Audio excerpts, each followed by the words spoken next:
E aqui no estúdio a gente continua a falar sobre o estresse no trabalho, que chega a provocar um esgotamento profissional que, segundo a Organização Mundial de Saúde, vai passar a ser classificado como doença. Quem está batendo um papo comigo sobre essa situação é o diretor do Instituto de Desenvolvimento Humano Integrado, Eduardo Derrira. Se você tem alguma dúvida sobre essa questão de estresse no trabalho, manda para o nosso WhatsApp, é o 996311006. Participe que a gente está aguardando a sua participação.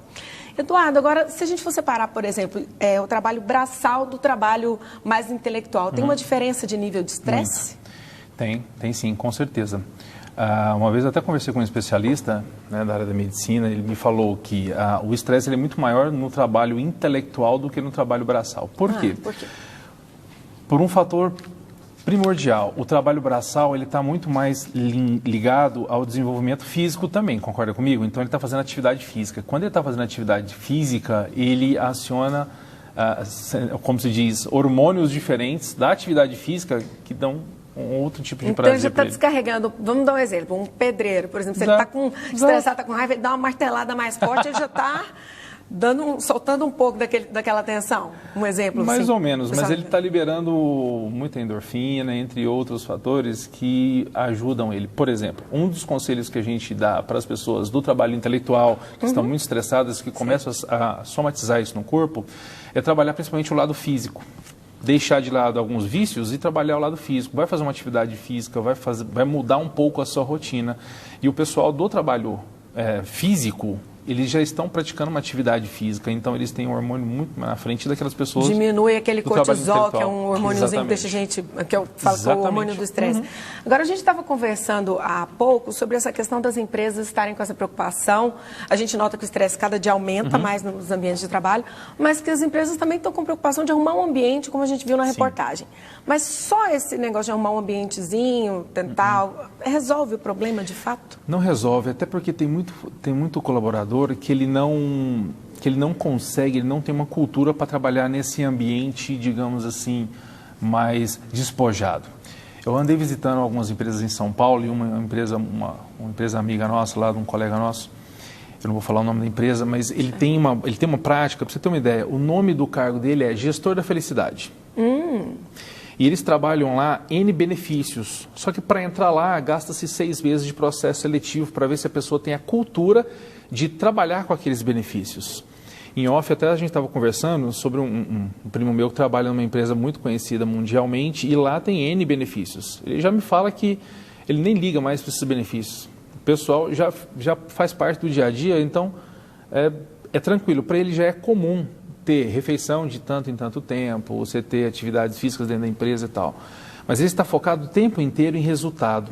Porque... Ou seja, o estresse é uma constante, sim, mesmo tendo os benefícios oferecidos pela empresa, sim, que em outro momento você poderia achar muito atraentes, naquele momento não está resolvendo a parte pessoal da Você tem uma ideia, Michele? Tem um programa nos Estados Unidos, né, que o pessoal está adotando, que é assim.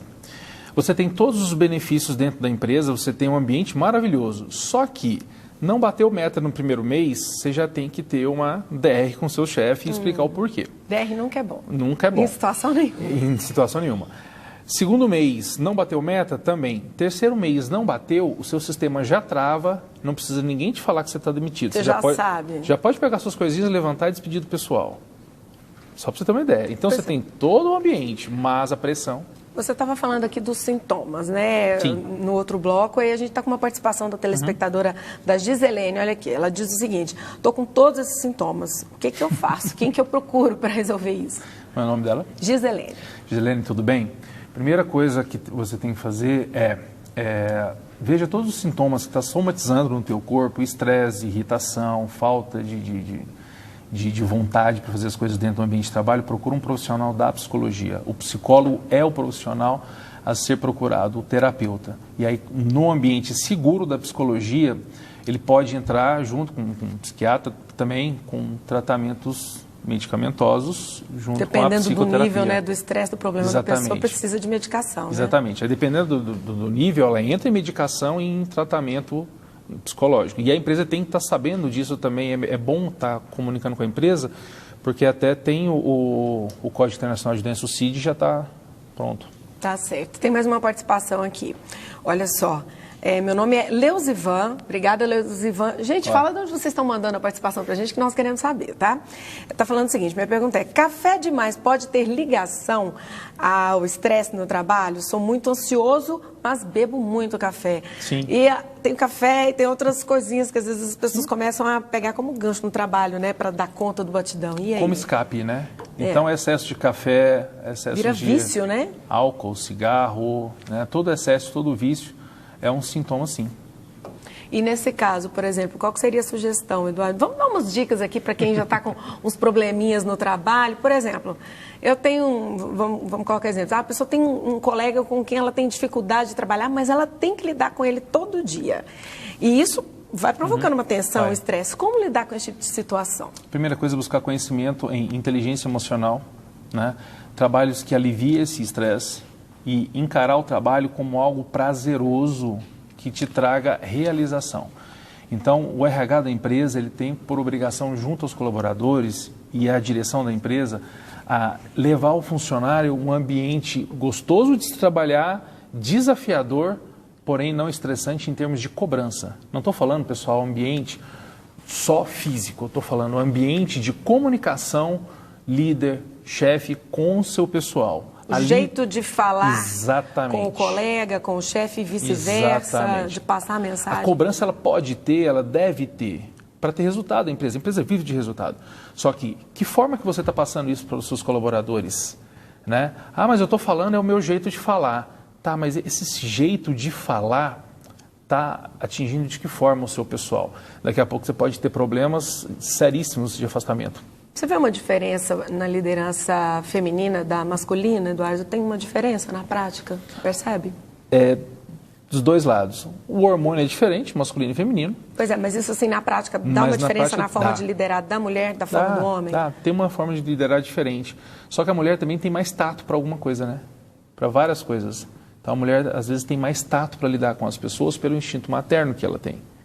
Então ela consegue muito bem trabalhar isso dentro do ambiente de trabalho na forma de relacionar. E o homem às vezes ele é um pouco mais prático, ele não tem tanto esse instinto, ele é um pouco mais prático, então ele pode cobrar de uma forma mais veemente. Tá. E ambientes competitivos são vilões quando o assunto é estresse no trabalho? Porque tem em muitos lugares, às vezes você tem um colega e tudo, mas vocês estão numa mesma função em que rola competição, né? Além da meta, vocês têm ainda competição. Ambientes competitivos atrapalham aí a tranquilidade da pessoa, aumentam o estresse? Ajudam e atrapalham. Pessoal, é muito interessante a gente fazer uma ligação. A competitividade no trabalho ela é necessária. E tem gente que é movido por ela, né? Sim, você pode criar essa necessidade, deve criar em equipes comerciais, por exemplo, tá? Só que o nível de maturidade das pessoas tem que casar com o nível de cobrança. Então, os empresários, os líderes, têm que começar a trabalhar isso. De que forma que eu estou cobrando e o meu pessoal? Qual que é a maturidade do pessoal para entender essa cobrança? Dependendo do nível da maturidade, o nível da cobrança tem que ser diferente. Bom, para a gente encerrar aqui, conta qual é o momento... Vou colocar mais uma participação só para não dizer que eu estou sendo má, hein, Claudinei? Está colocando em cima da hora. Como evitar o estresse no dia a dia? Tá, vamos colocar umas dicas, então, facinhas para todo mundo tentar ficar bem, assim, pelo menos o básico. E aí, como eu ia falando para encerrar, acho que já combina com esse assunto, o que as pessoas podem fazer para... terem uma tranquilidade, mas e descobrirem um momento assim, estou estressado, preciso procurar um médico. Qual é o momento de falar assim, não, agora não está bom? Primeira coisa, momento de se procurar um médico, quando você começa a somatizar o teu corpo. Então você começa a ter uma irritabilidade maior, falta de paciência, falta de vontade de trabalhar, o teu corpo começa a dar sinais de distúrbios gastrointestinais, dor de cabeça, excesso de café, excesso de desculpa. E o nível de ansiedade por causa do trabalho está grande. Então você começa a falta de sono, falta de libido, falta de... Ou seja, o distúrbio no organismo. Começou a dar muito problema, procura um especialista, vai no psicólogo, mas não deixa ficar, pessoal, a dica que eu dou não deixa passar muito do nível, não. Começou, procura um psicólogo, procura uma terapia para poder fazer o diagnóstico de forma correta. É só o psicólogo e o terapeuta que podem fazer esse diagnóstico de forma correta. E falar em dicas, né, como se diz, eu também todos nós hoje, como a porcentagem... Eu vou te interromper antes de você finalizar com a dica, só porque a gente está com participação de Goiatuba. Um abraço para o pessoal de Goiatuba. Não, tem gente que participa do Brasil todo, Eduardo. Legal. Olha só, Rosiclei aproveita para falar o seguinte, e quando a gente não encontra uma empresa com essa empatia emocional que a gente falou agora há pouco, a gente deve se demitir para que o estresse não nos prejudique? Porque tem hora que você está tão estressado, e aí? Pede para sair? Se você tiver condições e começar a organizar a sua carreira para tal, sim, por que não? Você não é obrigado a ficar onde você não gosta. E o medo, às vezes, faz a pessoa ficar um pouco pior. Exatamente. Então, agora pode terminar com as dicas. Gente, ó, agora deu. Agora deu. É porque nós estávamos conversando aqui, pessoal, que nós todos sofremos disso. A porcentagem de brasileiros hoje que sofrem com essa síndrome, com esse estresse do trabalho é muito alta. Inclusive, eu mesmo já tive, como se diz, sintomas disso em vários trabalhos que eu passei. São 20 anos que eu trabalho com isso e falo para as pessoas. Se você deixar de fazer as suas atividades físicas, de fazer a sua atividade do seu dia a dia, dê muita atenção para isso. Principalmente, comece a cortar os vícios, comece a encarar o seu trabalho como algo prazeroso que vai buscar a tua carreira. Como fazer isso? O trabalho é um meio, mas o seu objetivo de vida tem que vir à frente. Qual que é o seu objetivo de vida? É comprar uma casa, dar uma vida boa para a sua família? Não sei, cada um tem o seu. Então, a partir desse momento, você começa a contar, poxa, isso vale a pena para mim? E começa a encarar o trabalho como uma coisa prazerosa para o seu objetivo e faça atividades físicas, tá, pessoal? Viva a vida, saia, namore, faça as coisas que te dê prazer. Não abre mão dessas coisas. Se você ficar só casa, trabalho, trabalho, casa, a propensão disso acontecer é muito maior. Aí, beleza, Eduardo Derrira, que é especialista em RH, dando essas dicas pra gente tentar ficar mais tranquilo, diminuir esse estresse do dia a dia, que tá todo mundo meio que sujeito, né, Eduardo? Todo mundo. Muito obrigada, meu querido. Uma ótima tarde. Agradecer sempre ao convite, estamos sempre à disposição. Muito obrigado, pessoal. Obrigado,